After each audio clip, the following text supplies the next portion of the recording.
आज की है ये 13 दिसंबर, आज ही है ना, 14 है आज, कल की है। फिर ये न्यूज आ रही है कि समाचार निर्देशक इटावा उत्तर प्रदेश दरोगा भर्ती की आंसर की देखने के बाद परीक्षा में हुई धांधली का आरोप लगाते हुए अभ्यर्थियों ने इस परीक्षा को निरस्त करने का मांग की है। आपको बता दें कि उत्तर प्रदेश पुलिस भर्ती एवं प्रोन्नति बोर्ड की ओर से यूपी पुलिस एसआई और पीएससी प्लाटून कमांडर के 9,534 पदों पर भर्ती के लिए लिखित परीक्षा का आयोजन 12 नवंबर से 2 दिसंबर 2021 के बीच 3 शिफ्टों में किया गया था।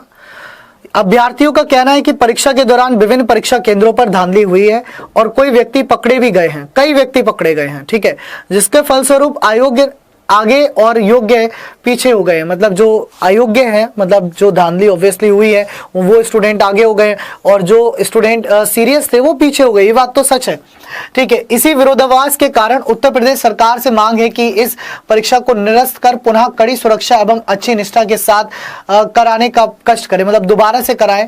Twitter complaint, social media network एवं विभिन्न स्थानों पर आंदोलन करके युवा इस मांग को लेकर खड़े। मतलब युवा मतलब आप जिन्होंने पेपर दिया है और जिनका कहीं ना कहीं जिनको लग रहा है कि उनके साथ गलत हुआ है, जिनको ये लग रहा है कि उनके साथ गलत हुआ है, वो ये डिमांड कर रहे हैं। देखिए अब इसमें मैं अपनी एक बात आपको बताना चाहूंगा कि पेपर निरस्त होना यानी कि कैंसिल होना या ना होना, कैंसिल होना या ना होना, ये दोनों ही चीजें सरकार के हाथ में है और कोर्ट के हाथ में। सरकार और आपके कोर्ट के हाथ में, ना आपके हाथ में है ना मेरे हाथ में। पहली चीज तो ये, ना आप पेपर कैंसिल कर सकते हो ना मैं पेपर कैंसिल कर सकता हूं। या तो सरकार इस चीज को माने कि हाँ जी ऐसी धांधली हुई है और पेपर को दोबारा से कराया जाता है, या कोर्ट इस चीज को माने कि दोबारा से कराया जाता है। अच्छा, हमारे हाथ में क्या है, हम क्या कर सकते हैं, हम उसकी यदि बात करें, हाँ बिल्कुल, अगर ऐसा है तो बहुत सारे स्टूडेंट हैं जिन्होंने कहा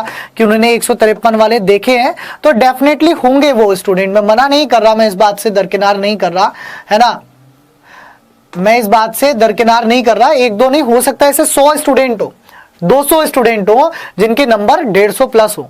मैं खुद कह रहा हूं हो सकता है ऐसे हो, मैं इस बात से दरकिनार नहीं कर रहा क्योंकि इतने सारे स्टूडेंट्स डिमांड कर रहे हैं तो कहीं ना कहीं किसी वजह से ही कर रहे हैं, ठीक है। लेकिन मैं दोबारा से वही बात बोलूंगा, इलेक्शन का टाइम है, कोई भी भर्ती को कैंसिल करना सरकार के लिए आसान काम नहीं होगा, ठीक है।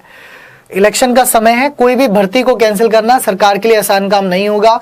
आज वो कहीं ना कहीं तुम्हारा फिजिकल कराने के कंडीशंस में है, पेपर का रिजल्ट आउट करके नॉर्मलाइजेशन के आधार पर 21 परसेंटाइल मेथड को अप्लाई करते हुए हर शिफ्ट में से जो अच्छे स्टूडेंट्स हैं उनको उठा करके कहीं ना कहीं वो आपका फिजिकल कराने की तैयारी में है, ठीक है। क्यों, इलेक्शन का समय है।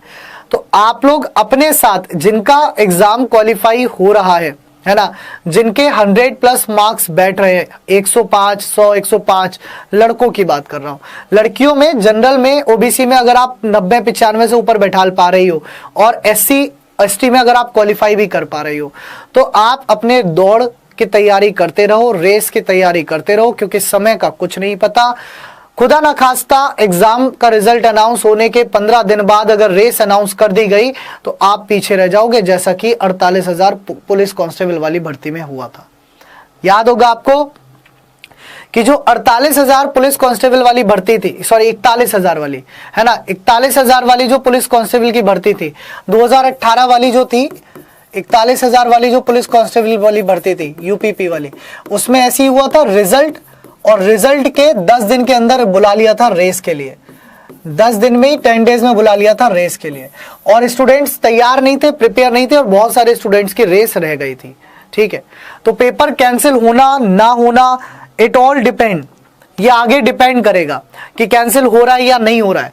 लेकिन आप कहीं से कहीं तक लापरवाही मत करिए, आप लोग अपनी रेस लगाते रहिए, ठीक है। आप लोग अपनी रेस लगाते रहिए। लड़के अगर 100-105 से ऊपर हैं तो लगाते रहिए, लड़कियां अगर 90 से ऊपर हैं तो लगाते रहिए। SC ST में लड़कियां जो है वो आप 80 पे भी लगाते रहिए, मतलब आप क्वालिफाई हो रही हो, बस रेस लगाते रहिए, है ना। कैंसिल होगा नहीं होगा ये आपके हाथ में या मेरे हाथ में, किसी के भी नहीं है, ये डिपेंड करेगा सब कुछ सरकार के ऊपर और कोर्ट के ऊपर। लेकिन अगर रेस अनाउंस कर दी गई तो आप परेशान हो जाओगे, आप कुछ कर नहीं पाओगे। और आपका दिमाग भटक जाएगा। उस टाइम आप दौड़ में समय दोगे या इधर समय दोगे या उधर दोगे। उसके बाद दूसरी वैकेंसी 2022 में अनाउंस ऑलरेडी है ना, 2022 में यूपीएसआई वाली दूसरी वैकेंसी अनाउंस ऑलरेडी है, तो उसकी भी तैयारी में अपना मन लगा लीजिए अभी से। उसकी भी तैयारी में आप अपना मन लगा लीजिए। अगर आपके 60, 65, 70 क्वेश्चन सही थे और किसी कारणवश आप 80 क्वेश्चन नहीं कर पाए, आप 100 क्वेश्चन नहीं कर पाए और आपको लग रहा है कि आप नहीं हो पाओगे क्वालिफाई, तो यूपीएसआई की जो अगली वैकेंसी आ रही है उसमें अपना मन लगा लीजिए।